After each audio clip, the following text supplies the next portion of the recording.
Y'all, Super Bowl 60 just happened. Whoa, whoa, whoa, whoa, whoa, whoa. Oh my God. Real quick, before we get into my analysis, hit the subscribe button and turn your notification bell on. If you are new to the channel, welcome, welcome. My name is Yvonne. This is Vonnie with the Get Down Podcast. We break down everything from your favorite players and your favorite team as well. My team, of course, is 49ers, which I mainly dive into them. But I got to do a recap and my analysis on the Super Bowl that just happened. Ladies and gentlemen, let's dive into it. Okay, so the Super Bowl happened between the Seahawks and New England, okay?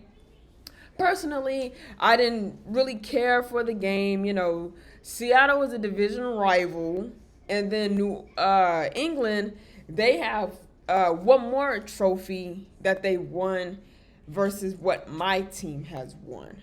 We have 5. New England has 6. So, you know, I'm not going to cheer for a divisional rival, but I'm also not going to cheer that they get another trophy. And then there'll be 2 more trophies ahead of us, you know. So it kind of is what it is. It was kind of a boring game. And actually, a lot of people were saying that it kind of was a boring game. It wasn't really like hype. Like, you know how you get that feeling like once they announce the Super Bowl and then we find out who's going to be, you know how you get that feeling like, yes, I can't wait to watch that Super Bowl. Like, I can't wait to see, you know, who's going to do it, blah, blah, blah. No, this was not a Super Bowl where I actually got that inclination. I didn't get that feeling at all. I don't know about y'all, but I definitely did not get that feeling, okay? Kenneth Walker, he ended up being the MVP of the Super Bowl, and no running back has been MVP of the Super Bowl since 1998. That's a lot of years, y'all. You know, Sam Darnold, if you guys watch the game, Sam Darnold, he really didn't need to do much. Jackson Smith, Njigba, I don't want to mess up his name. He didn't really have to do too much. And then you got Cooper Kupp, who was with the Rams formerly. Then he was traded to the Seahawks. You know, he already got a ring with the Rams. Now you got a ring with the Seahawks, and this is all in the division. So you either coming to us next, or you going to Arizona next, and you just gonna get a ring in the whole division. I don't know about that. That may be a topic later in the future where he comes to San Fran. You know, I mean, he already on the West Coast side of the teams anyway. I mean, you'll definitely be more with that if you do come to San Francisco, being with Kyle Shanahan, you know, having Brock Purdy as your quarterback, which hopefully it ain't no tension or like cat fight, dog fight, whatever. But anyway, yeah, it was a boring game. I didn't really care for it. I did not really care for it, in my personal opinion. You know, even like when you look at the highlights, the Seahawks, they led the game most of the time. They did. They let the game. You know, and sometimes when you're watching games, even when it's not the Super Bowl, like it's not really as exciting to watch when a team is just leading. Like they just lead in the game, because it make you want to change the channel earlier than what you really would want to change it from. And that's what happened here. You know, they got up to 19-0. Then the Patriots came and they scored a touchdown and put it to 19-7, right there. And then that interception happened right there. So, you know, it is what it is. It is what it is. Like I said, credit to the Seahawks. You know, you guys did one. You will not be there next year, though. So celebrate and cheer right now, you know, back home or whatever and stuff. Go ahead and celebrate. But you guys will not be there next year. You definitely won't.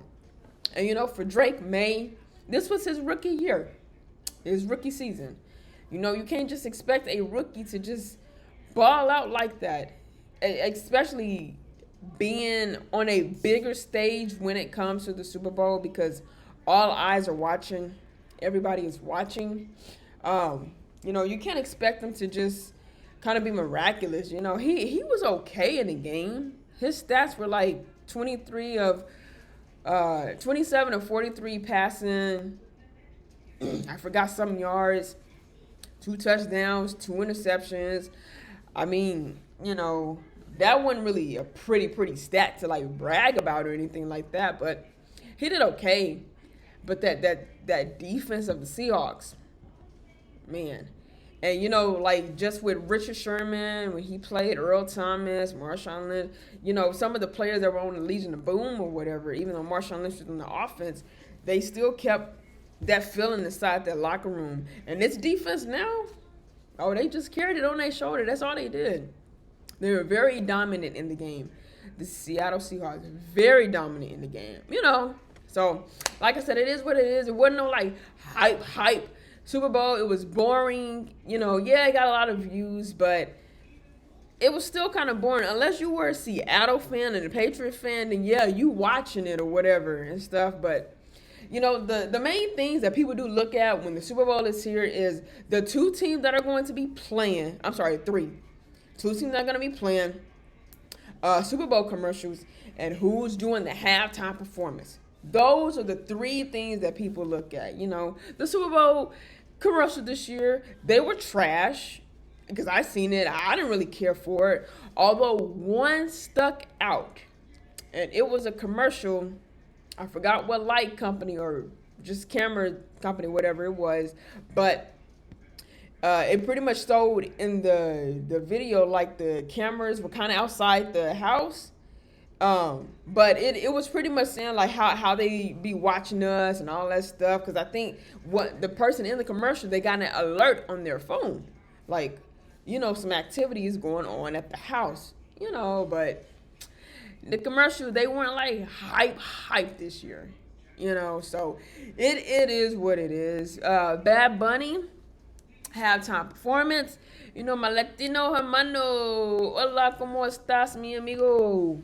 He did his thing. He represented for the Latino community, the Northern Kingdom of the tribes. He represented for the community. I didn't understand a lick of anything he was saying because I speak mi español poquito, but it's not a lot where I can just conversate. Like, I know words here by there, but I can't speak long sentences, whatever. But, he did put on for the community and stuff. He did good with his performance. He definitely did, And I don't know if you guys noticed, but that little boy that he gave the award trophy to, that little boy was detained by ICE. And to have him there at the Super Bowl, and yeah, Bad Bunny, he did it. But you know what? It was a good thing that Bad Bunny, he did get this opportunity to perform because they're coming after a lot of Latino brothers and sisters. They really are. They're coming after them very heavy. And Trump gonna say, oh, that was the worst halftime show performance, this and that. You knew he was gonna be performing. You already knew that, So I hope nothing serious happened, like after they took everything off the field from performance. I hope nothing happened, when they were going backstage and stuff, because like I said, they've been going on them a lot, getting the Hispanics a lot. They really have been getting on them lately. So, overall, it was a great performance that he did. And if you guys look closely, when they had that kind of house set up, when everybody was dancing outside, like on the porch, I don't know if you guys seen it, but Cardi B and Jessica Alba, they were out there dancing. If you didn't see it, go back in the clips. Go back in the highlights to see his performance specifically, and you'll see them dancing. You definitely will see them dancing without a doubt. You'll see them dancing without a doubt. I was like, oh, Jessica Alba, she was up there. I had to go back in the clips to see it for myself because I didn't realize she was in there, but she was, So, like I said, it was It was an okay game, and you know, like I've stated, when a team is in the lead the whole time, it don't make the game exciting. It make it be like, this is kind of boring. It was all right. I didn't care for it. And then you playing in my team's stadium, y'all stinking it up, you're dirtying it up, and you won on our turf. Literally, you won on our turf. How much more crazy is that, even just as a 49ers fan? Hello. Glock it. Glock it. But, I mean, like I said, the Super Bowl overall, on a scale of 1 to 10, with his performance added in there, I give it like a 7.5. You know, it is what it is. I wasn't too hype about it, really. And I wasn't really going to choose anybody for it. But somebody was going to win. And, I mean, a lot of people were already saying this is the Seahawks game at the end of the day. And it definitely was. If you guys just look at the highlights, I mean, look at it. It was their game, the whole game. You know what I'm saying? So, it is what it is. If you guys enjoyed this video, please give it a fat thumbs up, comment down below. Again, my name is Yvonne. This is Vonnie with the Get Down Podcast. Like and share this channel and video with anyone and everyone that you know, whether they like sports or they just want to hear someone give their opinion back on something. While you're at it, subscribe. Hit the subscribe button and turn your notification bell on. That way you can be notified every time I drop videos on this channel, ladies and gentlemen. And if that is all, I will see you guys in the next video. Peace.